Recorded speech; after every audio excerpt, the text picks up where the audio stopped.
ఏముందిలే కింద పడిపోతే మళ్ళీ రావచ్చు కదా, అది కాదు. అస్సలు దిగకుండా ఉండాలి. ఏం చేయాలి? అస్ఖలిత బ్రహ్మచర్య సాధన అంటే ఒక్కసారి కూడా కింద పడొద్దు. స్ఖలితం కింద పడకుండా ఉండాలన్నమాట.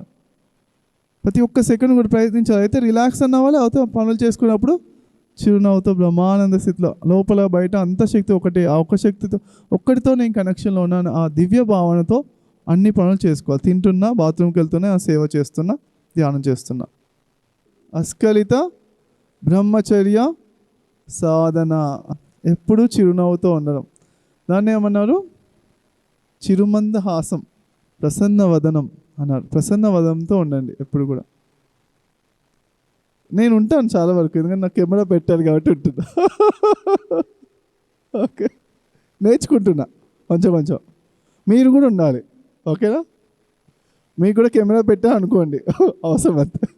కెమెరా పెట్టారు, 1000 మంది చూస్తున్నా అనుకోండి, అప్పుడు ఏం చేస్తారు? అది మంచి ఆటోమేటిక్ కొంచెం స్మైల్ పెట్టరా?